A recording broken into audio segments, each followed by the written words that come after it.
Good morning/afternoon/evening, everyone.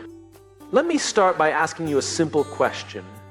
Have you ever felt like someone didn't see your worth? Maybe it was a friend who only called when they needed something, a colleague who overlooked your contributions, or even a family member who constantly dismissed your efforts. Have you ever found yourself lying awake at night, wondering why someone just doesn't seem to value you? Maybe it's a friend who only reaches out when they need something, or a coworker who constantly overlooks your contributions. Perhaps it's even a family member whose words or actions make you feel invisible no matter how much effort you put in. It's easy to jump to conclusions in these situations. We start thinking, is it me? Did I do something wrong? Am I not good enough? But before you spiral into self-doubt, it's important to take a step back and ask a deeper question. Why don't they value me? Understanding why someone doesn't value you is the first step toward dealing with the situation in a healthy, empowering way. Too often we assume that when people mistreat or overlook us, it's a reflection of our own worth. But more often than not, their behavior has very little to do with us and a lot to do with them. Their mindset, their past experiences, and their personal struggles. Sometimes people don't value you simply because they're unaware. They're caught up in their own lives, their own problems, and they don't even realize how their actions affect those around them. It's not always malice. It can be ignorance or thoughtlessness. Think about the friend who forgets to reply to your messages or cancels plans at the last minute. It's easy to take that personally, but maybe they're overwhelmed with their own issues. That doesn't excuse their behavior, but it shifts the narrative from they don't care about me to they might be struggling with something I don't see. On the other hand, some people don't value you because you've made yourself too available. This can be a hard pill to swallow, but it's true. When you constantly say yes, when you always put others' needs ahead of your own, people can start to take you for granted. It's not that your kindness isn't appreciated, it's that it becomes expected. They assume you'll always be there, so they stop recognizing the effort you're putting in. It's like background noise. You don't notice it until it's gone. This doesn't mean you should stop being kind or helpful, but it's a reminder that boundaries are essential. When you set limits, you teach people to appreciate your time and energy. There's also another layer to this. Sometimes people don't value you because they don't value themselves. It sounds strange, but it's true. People who are insecure, unhappy, or struggling with their own self-worth often project those feelings onto others. If they feel small, they'll try to make you feel small too. If they don't believe they deserve respect, they'll withhold it from you as well.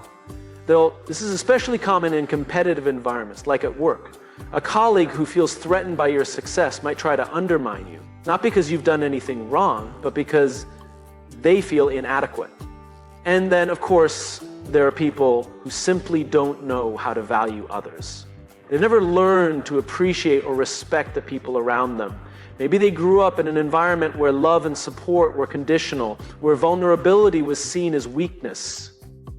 As a result, they struggle to form meaningful connections. They keep people at arm's length, dismissing or devaluing them before they can get too close. It's a defense mechanism, one that has nothing to do with you and everything to do with their own emotional walls.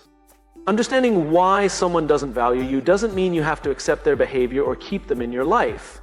But it does help you approach the situation with clarity instead of emotion. It helps you see that their actions are a reflection of them, not you. And that's a powerful realization. Because once you understand that, you can stop internalizing their treatment as a measure of your worth. You can set boundaries without guilt, distance yourself without resentment, and move forward without carrying the weight of their opinions. So the next time you find yourself wondering why someone doesn't value you, pause and reflect. Is it because they're unaware of their actions? Have you allowed their behavior by not setting boundaries? Are they projecting their own insecurities onto you? Or are they simply incapable of valuing anyone because they don't even value themselves? The answers might not always be clear, but asking these questions will give you the insight and strength to handle the situation in a way that honors your worth. Because at the end of the day, how others treat you says more about them, but how you respond says everything about you. Have you ever noticed how certain people seem to command respect wherever they go, while others are constantly overlooked or taken for granted? It's not always about status, wealth, or appearance. More often than not, it comes down to one simple truth. You teach people how to treat you. The way you set boundaries, communicate your needs, and carry yourself signals to others what you will and will not accept. It's like holding up a mirror. People reflect back what you show them. Think about the relationships in your life where you feel undervalued. Maybe it's a friend who always cancels plans at the last minute, a partner who dismisses your feelings, or a coworker who constantly dumps extra work on you without acknowledgement. It's easy to blame them entirely for their behavior, but here's a tough question. Have you allowed it to happen? Every time you let that friend cancel without saying how it makes you feel, every time you accept that partner's dismissal without standing up for yourself, or every time you quietly take on that extra work without pushing back, you're sending a message. That message is, this is okay. I'll accept this. Now, that doesn't mean you're responsible for someone else's bad behavior. People are responsible for their own actions. But when you don't set boundaries or communicate your needs, you unintentionally give them permission to continue treating you the same way. It's not about being confrontational or aggressive. It's about being clear. When you respect yourself, others will learn to respect you too. Let's break this down with a simple example. Imagine you have a friend who always calls you late at night to vent about their problems, but they never ask how you're doing. At first, you might pick up the phone every time because you want to be supportive, but over time, it starts to drain you. You feel unappreciated and frustrated. If you keep answering the phone without addressing how you feel, your friend will assume you're fine with it. But if you gently say, hey, I'm happy to listen, but I'd appreciate it if we could talk at a different time when I'm not so exhausted, you're setting a boundary. You're teaching them how you want to be treated. Boundaries aren't walls. They're guidelines. They help define where you end and someone else begins.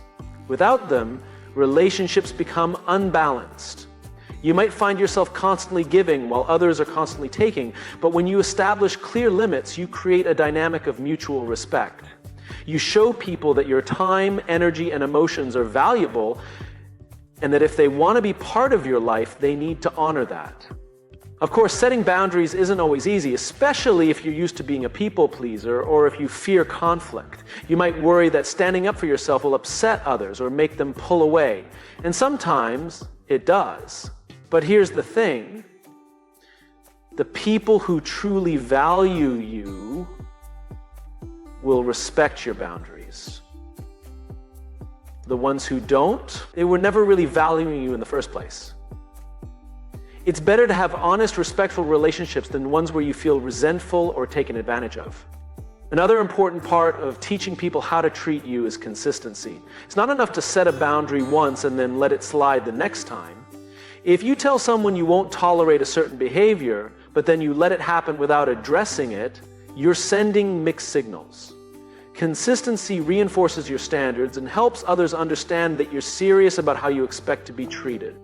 But it's not just about saying no or pushing back against negative behavior. Teaching people how to treat you also means showing appreciation when they treat you well. Positive reinforcement is powerful. When someone respects your boundaries, acknowledges your efforts, or supports you in a meaningful way, let them know you appreciate it. This encourages more of that behavior and strengthens the relationship. It's also important to remember that teaching people how to treat you starts with how you treat yourself. If you're constantly criticizing yourself, neglecting your own needs, or downplaying your worth, others will pick up on that energy. But when you carry yourself with confidence, prioritize self-care, and speak to yourself with kindness, you set a standard for how you expect others to treat you. Self-respect is the foundation for external respect. So take a moment to reflect on the relationships in your life. Are there places where you feel undervalued or disrespected? If so, ask yourself, have I communicated my needs clearly? Have I set boundaries? Have I been consistent in upholding them? If the answer is no, it's not too late to start. The next time someone crosses a line, pause and think, what am I teaching them right now? Because every interaction is an opportunity to reinforce your worth. At the end of the day, you deserve to be treated with respect, kindness, and consideration, but it starts with you. When you teach people how to treat you, you don't just change your relationships, you change your life. There's a natural instinct in all of us to want to be liked, appreciated, and valued.